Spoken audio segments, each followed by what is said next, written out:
Hello everybody, Stegorex here, and today we're taking a look at Transformers Siege War for Cybertron, Laserbeak, and Ravage. And they are pretty cool. They're Micromasters. Laserbeak transforms in 4 steps, while Ravage transforms in 7 steps. And they are quite tiny. But first we'll take a look at Laserbeak, which looks really good. Focus. Focus. Come on, focus. Come on. Work with me, camera. There we go. There we go. So Laserbeak is really nicely detailed. He even has pretty good detail inside here, which is nice. The wings look really nice. The red is different from the body to the wings just because the red of the body is solid plastic red and the wings are black with the paint added. So that's why the colors are a little bit different, but looks pretty nice as it is. The other side again looks really nice. It's got the nice Decepticon logo right there. There's the underside, which also has some nice details underneath. Even underneath the wings has some pretty good detail. So that's it. A little bit of paint right there. That looks really nice. Nice yellow right here. Looks really good. For articulation in this mode, the head can go down that far and bend that far. The wings can fold up, so if you want to, you can kind of have Laserbeak kind of just perched, kind of just sitting there like that if you want. Also, let's see, focus please. There we go. Also the feet can rotate in and out like that. So that's pretty much it for articulation on this little guy. So we'll bring in some comparisons now for Laserbeak. First we'll do a little ruler size to show you how big he is. So about 3.5 inches this direction, and about 1 inch, duplicate the head. So 1 to 1.5 inches long if the head is stretched out or not. For comparison, we have the War for Cybertron Laserbeak, so you kind of see how they scale together. And this Laserbeak is bigger, but I will have to say that I do like the Siege one better, just because it's got more posability than this one, due to how this transforms. But there you go, there's a little size comparison with that. Okay. And now we'll move on to Ravage. So here is Ravage, and looks okay. This is the weaker of the two. Come on, focus. The head sculpt is really good on Ravage. It looks really nice. Nice red eyes right there on both sides, really nicely painted. Nice Decepticon logos on both sides. Nice silver paint. Little tiny guns right here. There's the back side of Ravage. A little bit of purple right there. There's the other side. He looks okay from the side. I mean, it doesn't look too bad when he's like this. From the front, it looks kind of weird, with these really big shoulders. And my biggest complaint with this figure is he doesn't have a tail. Ravage has a tail. It's a panther, so it needs a tail. And they probably could have gotten a tail in, right here or something. They could have made this piece maybe fold out so it would have a tail. But that's the only unfortunate thing about Ravage here. He does not have a tail. It's kind of just nothing. Maybe because it's Cybertronian, maybe that's their excuse for it. I don't know, but looks kind of weird. So for comparison, we have again the War for Cybertron Ravage. So I'll move Laserbeak off here so you can get some nice size look at them both. At least this Ravage comes with a tail, but this Ravage more or less kind of looks like a rat to me. Sometimes comes to my mind. This one's bigger just due to the fact that how it folds up and stuff, but in class modes, they're pretty much the same size. So let's look at them together. Focus, please. I will say this Ravage has a better head sculpt with it. And they do have little pegs here. And again, for size, on the ruler, about an inch long, give or take the head, and definitely an inch, widthwise. So you have that.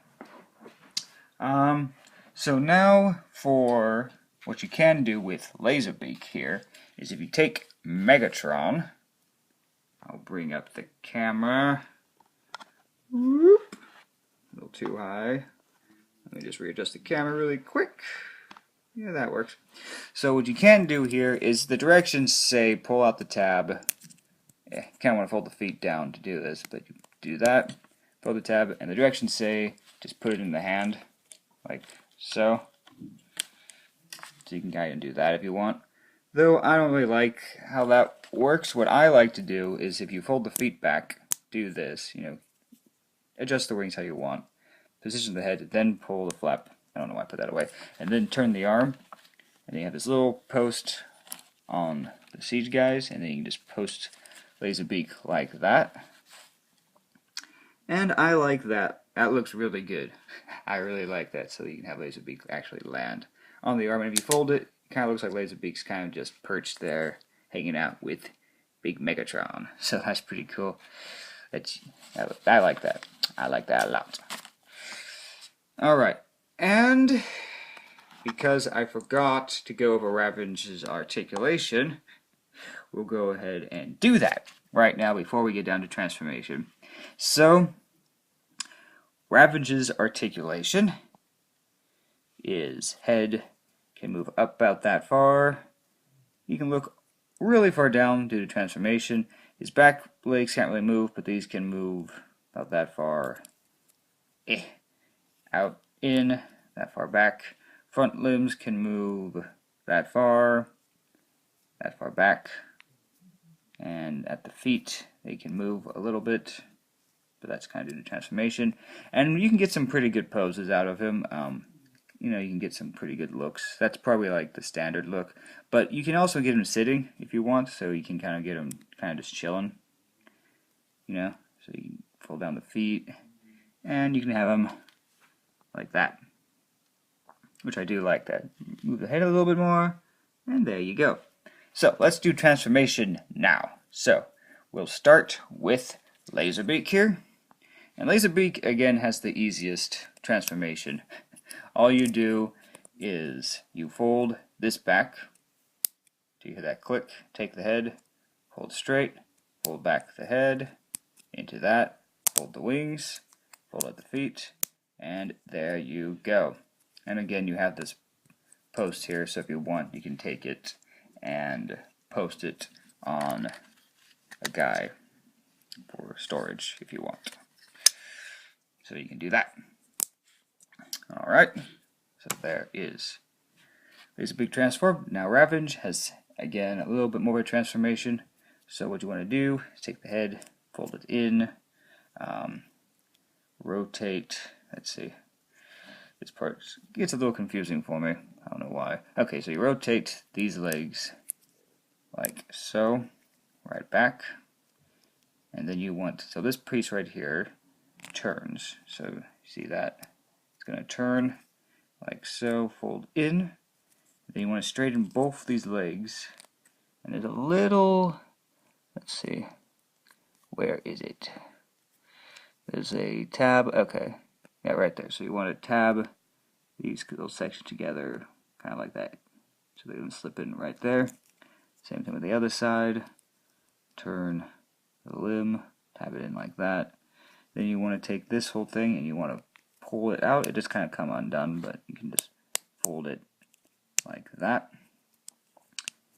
Get these nice and fixed, and then these little tiny sections there will go right there. And then you just fold that, and then Ravage's little tab is right there.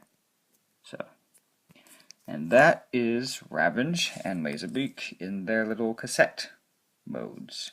And they look nice. They fold and compact pretty nicely, like that. And now for size comparison, here is Ravage, more Cybertron, in his mode, right there, and here's Laserbeak in his, and they are pretty much kind of the same size. If this was more of a round, it definitely would be. So, but you can definitely see the thickness is different. So that's there. Here's Ravage. Same size. And in this mode with the ruler, they're exactly 1.5 inches long. So there you go. And for size comparison also, here is Titan's Return Bumblebee. So you can kind of see how they scale together like that. Alright. And that has been a look at Laserbeak and Ravage. Awesome little guys. Again, I will say that Ravage is the weaker of the two, but not a terrible figure either. Yeah, that has been a look at Laserbeak and Ravage. And I'll see you on the next one. Until then, have a great day, and bye everybody.